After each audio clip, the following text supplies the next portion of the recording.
ഏറ്റെടുത്തു. ഇതിന്റെ കൺവീനറായിട്ട് രമേശ് പിഷാരടിയാണ്. അദ്ദേഹം സമ്മതിച്ചത് വലിയൊരു നല്ല കാര്യമായിട്ട് തന്നെ കണക്കാക്കുന്നുണ്ട്. അപ്പോൾ ഈ അഡ്ഹോക് കമ്മിറ്റി തുടർന്നുള്ള പ്രവർത്തനങ്ങളുമായി മുന്നോട്ട് പോകും. അമ്മയുടെ കെട്ടുറപ്പിനെ ഒരു രീതിയിലും ബാധിക്കാത്ത രീതിയിലുള്ള സജീവമായ ചർച്ചകളുണ്ടായിരുന്നു. ഇരുപക്ഷത്തും പോസിറ്റീവായിട്ടും നെഗറ്റീവായിട്ടും കഴിഞ്ഞ ഭരണസമിതിയെക്കുറിച്ച് പോസിറ്റീവായിട്ട് പറഞ്ഞവരോട് ഒരുപാട് പേരുണ്ടായിരുന്നു, നെഗറ്റീവായിട്ട് പറഞ്ഞ ഒരുപാട് പേരുണ്ടായിരുന്നു. പക്ഷേ അവരുടെ ചില ലാപ്സസ് കാരണം, ചില മിസ്റ്റേക്സ് കാരണമാണ് ഇങ്ങനെ ഒരു അവിശ്വാസ പ്രമേയം അവതരിപ്പിക്കേണ്ടി വന്നത് അംഗങ്ങൾക്ക്. ആ അവിശ്വാസ പ്രമേയം പാസ്സാകുന്നതിന് മുമ്പ് തന്നെ അംഗങ്ങളുടെ വികാരം മനസ്സിലാക്കി സൗഹാർദ്ദപരമായിട്ടുള്ള ഒരു അന്തരീക്ഷം സൃഷ്ടിക്കുന്നതിന് വേണ്ടി കഴിഞ്ഞകാല ഭരണസമിതി രാജിവെച്ച് ഒഴിയുകയാണ് ഉണ്ടായത്. എന്തായാലും കഴിഞ്ഞകാലം ഞാൻ പറഞ്ഞല്ലോ, കഴിഞ്ഞകാല ഭരണസമിതി ഇവിടെ സ്ത്രീകൾക്ക് വേണ്ട പ്രാതിനിധ്യമുള്ള ഒരു സമിതിയായിരുന്നു.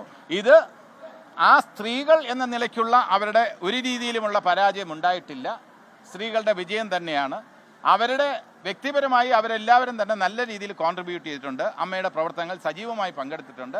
ക്ഷേമ പ്രവർത്തനങ്ങൾക്ക് വേണ്ടി ക്രിസ്മസിൻ്റെ ആയിക്കോട്ടെ, ഓണത്തിൻ്റെ ആയിക്കോട്ടെ, ആ സമയത്തൊക്കെ അംഗങ്ങളുടെ വെൽഫെയറിന് വേണ്ടിയുള്ള കിറ്റുകൾ തുടങ്ങിയ കാര്യങ്ങളെല്ലാം തന്നെ കറക്റ്റായിട്ട് വിതരണം ചെയ്തു. മെഡിക്കൽ ആ സഹായമൊക്കെ തന്നെ കറക്റ്റായിട്ട് ചെയ്തിട്ടുണ്ട്. ആ സ്പോൺസർഷിപ്പിൻ്റെ കാര്യത്തിൽ കഴിഞ്ഞ കാലത്തെ പോലെ തന്നെ നല്ല സ്പോൺസേഴ്സിനെ സംഘടിപ്പിച്ച് അവർ നല്ല രീതിയിൽ തന്നെ മുന്നോട്ട് കൊണ്ടുപോയിരുന്നു. അപ്പോൾ അത്തരത്തിലുള്ള ഒരു ലാപ്സും ഉണ്ടായിട്ടില്ല. അപ്പോൾ കഴിഞ്ഞകാല ഭരണസമിതിയെക്കുറിച്ച് അങ്ങനെ ഒരു പരാതിയില്ല. പിന്നെ സംഘടനാപരമായി അച്ചടക്കത്തിൻ്റെ കാര്യത്തിൽ, പെരുമാറ്റത്തിൻ്റെ കാര്യത്തിൽ ചെറിയ ചെറിയ പ്രശ്നങ്ങൾ ഉണ്ടായി എന്നത് ഞങ്ങൾ തുറന്ന് സമ്മതിക്കുന്നു. ഇത് സമൂഹത്തിന് മാതൃകയല്ല. അമ്മയിൽ അംഗങ്ങളെ മാതൃകയായിട്ടാണ് സമൂഹം നോക്കിക്കാണുന്നത്. അപ്പോൾ ആ അംഗങ്ങൾ പരസ്പരം, അതിൽ വ്യക്തികൾ എന്ന് പറയുന്നത് കുറച്ച് വ്യക്തികൾ മാത്രമേ ഉള്ളൂ, വളരെ ഒരു ചെറിയ എണ്ണം മാത്രമേ ഉള്ളൂ, എങ്കിൽ പോലും അത് സമൂഹത്തിന് തെറ്റായ സന്ദേശം നൽകും എന്നുള്ളത് കൊണ്ട് അവർക്ക് വേണ്ടിയുള്ള ധാർമ്മികമായ ഉത്തരവാദിത്വം കൂടി, അവർ ചെയ്തിട്ടുള്ള തെറ്റിൻ്റെ ധാർമ്മികമായ ഉത്തരവാദിത്വം കൂടി ഏറ്റെടുത്താണ് ഈ ഭരണസമിതി, കഴിഞ്ഞകാല ഭരണസമിതി രാജിവെച്ചൊഴിഞ്ഞത്. അതുകൊണ്ട് മാധ്യമങ്ങളോടുള്ള എൻ്റെ അഭ്യർത്ഥന എന്ന് പറയുന്നത്, ഇത് സ്ത്രീകൾ നേതൃത്വം നൽകിയ ഒരു ഭരണസമിതി പരാജയമാണ് എന്ന രീതിയിൽ നിങ്ങൾ ഒരു വ്യാഖ്യാനം നൽകരുത്. അത് വിജയം തന്നെയായിരുന്നു. പക്ഷേ അവരുടെ ഭാഗത്തുനിന്ന് ലാപ്സ് ഉണ്ടായി. അത് അംഗങ്ങൾക്ക് ചെറിയ തോതിൽ, ചിലർക്ക് വലിയ തോതിൽ ബുദ്ധിമുട്ടുണ്ടായപ്പോൾ അതിൻ്റെ വിഷമം അവർ എക്സ്പ്രസ് ചെയ്തു. അങ്ങനെയാണ് ഈ ഭരണസമിതി രാജിവെച്ച് ഒഴിയേണ്ടി വന്ന സാഹചര്യം.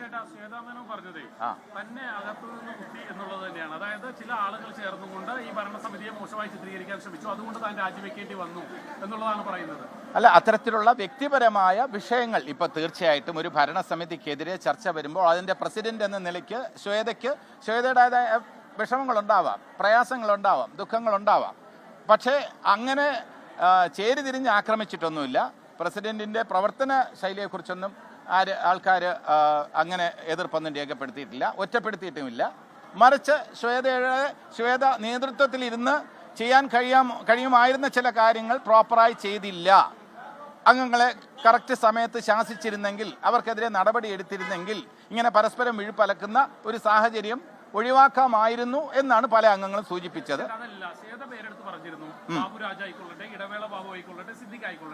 കുറ്റാരോപിതർ തിരിച്ചു വരാനുള്ള ഒരു ശ്രമത്തിന്റെ ഭാഗമായാണ് തന്നെ അടക്കമുള്ള കമ്മിറ്റി രാജിവെക്കേണ്ടി വന്നത് എന്നുള്ളതാണ് ശ്വേത പറയുന്നത്.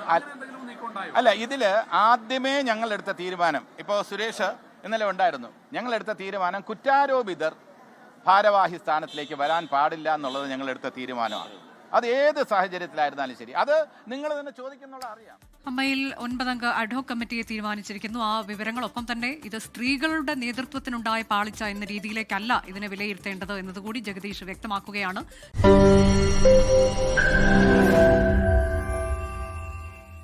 ലോകത്തെവിടെയായാലും ഏത് സമയത്തും 24 വാർത്തകളും ഓഗ്മെന്റഡ് റിയാലിറ്റി പാക്കേജുകളും എക്സ്പ്ലെയിനറുകളും വിശദമായി കാണാൻ ഞങ്ങളുടെ യൂട്യൂബ് ചാനൽ നിങ്ങൾക്ക് സബ്സ്ക്രൈബ് ചെയ്യാം.